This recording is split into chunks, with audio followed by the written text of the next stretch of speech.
اعوذ باللہ من الشیطان الرجیم، بسم اللہ الرحمن الرحیم۔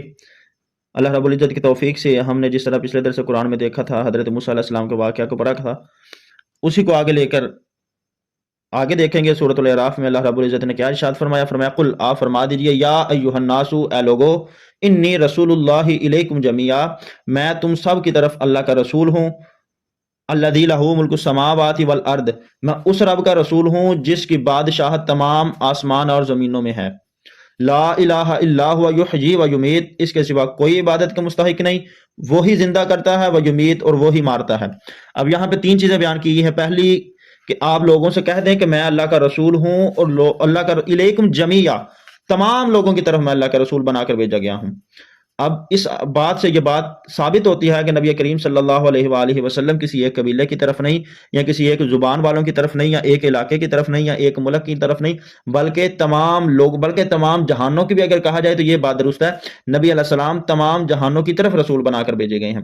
بلکہ اگر یہ بات کہی جائے نا، الحمدللہ رب العالمین، اللہ تمام جہانوں کا پالنے والا ہے، تمام تعریفیں اس کے لیے جو تمام جہانوں کا پروردگار ہے، پالنے والا ہے۔ تو میں یہ بات بھی قرآن مجید سے ثابت ہے کہ جہاں جہاں پر جس جگہ پر اللہ رب العزت کی وحدانیت ہے، وہاں پر نبی کریم صلی اللہ علیہ وآلہ وسلم کی رسالت ہے۔ حضور صرف انسانوں کی طرف نہیں، بلکہ حضور اللہ رب العزت کی ہر مخلوق کی طرف نبی بنا کر بھیجے گئے ہیں۔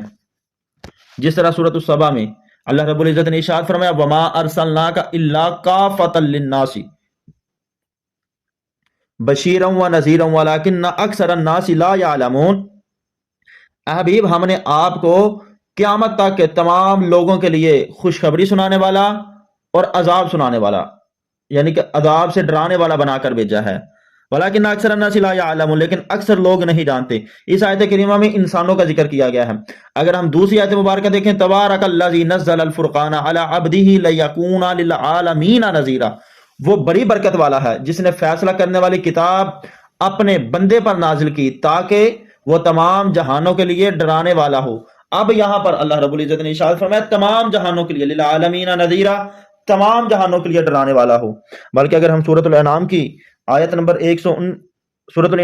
نمبر 19 کو دیکھیں تو فرمایا وَأُوحِيَ إِلَيَّ هَذَا الْقُرْآنُ لِأُنذِرَكُم بِهِ وَمَن بَلَغَ، اور میری طرف سے اس قرآن کی وحی کی گئی ہے تاکہ میں تم کو اس کے ساتھ ڈراؤں اور ان لوگوں کو جن تک یہ پہنچے، قرآن جن تک پہنچے۔ بلکہ سورۃ البقرہ کی ایک آیت کریمہ اس سے جو بات ثابت ہوتی ہے کہ نبی کریم صلی اللہ علیہ وآلہ وسلم نہ صرف انسانوں کی طرف بلکہ تمام جہانوں کی طرف، وما ارسلناک الا رحمۃ للعالمین، نبی کریم صلی اللہ علیہ وآلہ وسلم نہ صرف انسانوں کے لیے رحمت ہے بلکہ تمام جہانوں کے لیے رحمت۔ یہاں پر وہی صیغہ استعمال کیا گیا ہے جو صیغہ الحمدللہ رب العالمین میں استعمال کیا گیا۔ تو جہاں جہاں پر اللہ رب العزت کی وحدانیت ہے، وہاں پر نبی کریم صلی اللہ علیہ وآلہ وسلم کی رسالت ہے۔ تو فرمایا قل یا ایھا الناس انی رسول اللہ الیکم جمیعا، حبیب آپ ان سے کہیے، اے لوگو، میں تم سب کی طرف اللہ کا رسول ہوں۔ الذی لہ ملک السماوات والارض، اس رب کا جس کی بادشاہت آسمان اور زمینوں میں ہے۔ لا الہ الا ہو، اس کے علاوہ کوئی عبادت کا لائق نہیں۔ یحیی، وہی زندہ کرتا ہے، و یمیت، وہی مارتا ہے۔ یہ تو نبی کریم صلی اللہ علیہ وآلہ وسلم کی اور اللہ رب العزت کی تعریفیں بیان ہوئی ہیں کہ وہی زندہ کرتا ہے، وہی مارتا ہے، وہی عبادت کے لائق ہے، اسی کی بادشاہت میں سارا کچھ ہے۔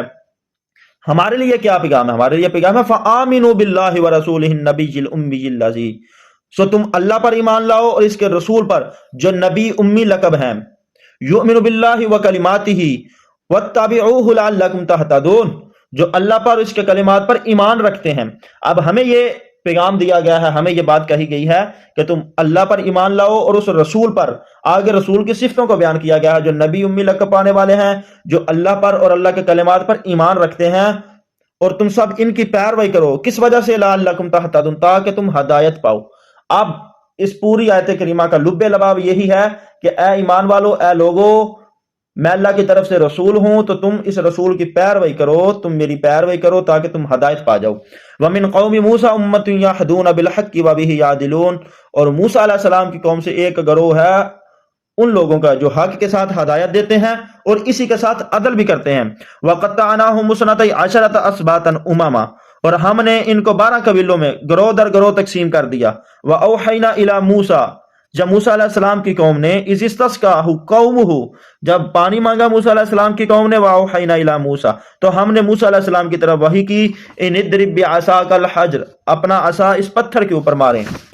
فَانْبَجَسَتْ مِنْ حُسْنَةَ عَشْرَةَ عَيْنًا، تو پھر ہوا کیا؟ تو قرآن کہتا ہے پھر اس پتھر سے 12 چشمے پھوٹ پڑے. قَدْ عَلِمَ كُلُّ أُنَاسٍ مَشْرَبَهُمْ، ہر گروہ نے اپنے پانی پینے کی جگہ کو جان لیا. انہوں نے اپنا 12 قبیلے تھے چونکہ، تو 12 ہی چشمے پھوٹے. اب یہ حضرت موسیٰ علیہ السلام کا بڑا عظیم معجزہ ہے کہ آپ نے عصا مارا پتھر کے اوپر اور پتھر سے 12 چشمے نکل پڑے. لیکن قربان جائے نبی کریم صلی اللہ علیہ وآلہ وسلم کے معجزے پر. یہ تو حضرت موسیٰ علیہ السلام کے معجزہ ہے کہ پتھر سے پانی نکلا، تو ویسا بھی پتھر سے پانی نکلتا ہے، لیکن نبی علیہ السلام کی انگلیوں سے چشمے جاری ہوئے، نبی کریم صلی اللہ علیہ وآلہ وسلم کے ہاتھ سے پانی نکلا. یہ حضرت موسیٰ علیہ السلام سے بھی بڑا معجزہ ہے نبی کریم صلی اللہ علیہ وآلہ وسلم کا. اور فرمایا وَظَلَّلْنَا عَلَيْهِمُ الْغَمَامَ وَأَنزَلْنَا عَلَيْهِمُ الْمَنَّ وَالسَّلْوَىٰ، اور ہم نے ان پر بادل کا سایہ کر دیا اور ہم نے ان پر من اور سلوہ نازل کیا. کُلُوا مِن طَیِّبَاتِ مَا رَزَقْنَاکُمْ، ان پاک چیزوں کو کھاؤ جو ہم نے تم کو دی ہیں. وَمَا ظَلَمُونَا وَلَٰكِن كَانُوا أَنفُسَهُمْ يَظْلِمُونَ، انہوں نے ہم پر کوئی ظلم نہیں کیا لیکن وہ اپنی جانوں پر ظلم کرتے تھے. اگر وہ نافرمانیاں کرتے تھے، اگر وہ ہٹ درمیاں کرتے تھے، اگر وہ ضد بازی کرتے تھے، اگر انہوں نے بچڑے کی پوجا کی یا وہ تورات کو پڑھتے نہیں تھے، عمل نہیں کرتے تھے، تو اللہ فرمایا وما ظلمونا، ہمارے اوپر کوئی ظلم نہیں کرتے تھے. ولکن كانوا انفسهم يظلمون، لیکن انہوں نے اپنی جانوں پر ظلم کیا. واذ قیل لهم اسكنوا هذه القرية وكلوا منها حيث شئتم، اور جب ان سے کہا گیا کہ اس شہر میں جا کر بس جاؤ، اس میں رہائش پذیر ہو جاؤ، اس شہر میں جا کر رہو اور اس کی پیداوار سے جہاں سے تم چاہو، حیث شئتم، جہاں سے چاہو کھاؤ. وَقُلُوا حِطَّةٌ وَادْخُلُوا الْبَابَ سُجَّدًا نَغْفِرْ لَكُمْ خَطِیئَاتِکُم، اور حِطَّةٌ کہتے جاؤ، اس کا مطلب ہے کہ معاف کرنا، معافی مانگتے جاؤ اور دروازے میں سجدے کرتے ہوئے داخل ہو جاؤ. ہوگا کیا؟ سُجَّدًا نَغْفِرْ لَكُمْ خَطِیئَاتِکُم، ہم تمہاری خطائیں بخش دیں گے. بہت آسان کلیہ. کہنا کیا ہے؟ معافی طلب کرنی ہے، جس طرح ہم آج کہتے ہیں استغفر اللہ ربی من کل ذنب واتوب الیہ، استغفر اللہ، ہم معافی طلب کرتے ہیں، اپنی بخشش کی دعا کرتے ہیں. تو فرمایا تم بھی ایسے کرو، دروازے سے داخل ہو سجدہ کرتے ہوئے اور معافی طلب کرو، ہم اس کے بدلے تمہاری خطائیں بخش دیں گے. سنزید المحسنین، اور فرمایا ان قریب جو نیکوکار ہوں گے ان کو اجر اور دیں گے، مزید اجر دیں گے ان کو. لیکن ہوا کیا؟ قرآن کہتا ہے فبدل الذین ظلموا، تو ان میں سے ظلم کرنے والوں نے، جنہوں نے ظلم کیا اپنے اوپر، منہم قولا غیر الذی قیل لہم، انہوں نے اس بات کو بدل دیا جو ان سے کہی گئی تھی. تو پھر اس کے بدلے میں ان کو سزا کیا دی؟ فارسلنا علیہم رجزا من السماء بما كانوا یظلمون، تو پھر ہم نے اس کے بدلے میں آسمان سے عذاب بھیجا کیونکہ وہ ظلم کرتے تھے. کون سا عذاب آیا تھا ان کے اوپر؟ آیا بندر بنائے گئے تھے یا کوئی اور عذاب آیا تھا؟ 5 عذاب جو ہم نے پہلے فرعون والے کے اوپر جو آئے تھے، آل فرعون کے اوپر، وہ پڑھے تھے، قرآن نے بیان کیے تھے. جس طرح کو قرآن نے کہا طوفان والجراد والقمل والضفادع، اور میں کہ یہ ٹڈیوں کا، مینڈکوں کا، جوؤں کا، پانی کا اور طوفان کا اور خون کا، یہ 5 عذاب اس کے بعد پھر ان کو غرق کیا گیا تھا. اب بنی اسرائیل والوں کے متعلق فرمایا کہ پہلے تو ان کے اوپر عذاب بھیجا تھا، اب یہ پہلا عذاب ہے جو بنی اسرائیل کی طرف قرآن بیان کرنے والا ہے. کہ آگے ہم پڑھیں گے کہ قرآن نے کون سا بیان کیا تھا. اس کی وجہ یہ ہے کہ انہوں نے بات کو بدل، اب اس سے پہلے ان کو نعمتیں بھی دی گئی تھی. جب پانی پینے کے لیے نہیں تھا تو ایک عصا سے پتھر سے 12 چشمے جاری کر دیے.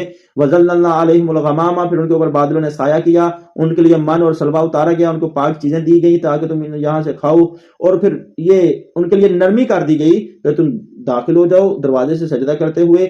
لیکن بات یہ ہے کہ جو تم سے کہا گیا ہے وہ بات کہو. تو انہوں نے حتتن کی جگہ اس بات کو بدل دیا. کچھ روایات ہیں انہوں نے ہنتتن کہا، انہوں نے گندم طلب کی. تو اللہ فرمایا فبدل الذین ظلموا منهم قولا غیر الذی قیل لهم، تو ان ظلم کرنے والے ظالم لوگوں نے اس بات کو بدل دیا جو ان سے کہی گئی تھی. فارسلنا علیہم رجزا من السماء بما كانوا، پھر ان پر آسمان سے عذاب بھیجا. پہلے آل فرعون کے اوپر عذاب آیا جو ہم نے پڑھا.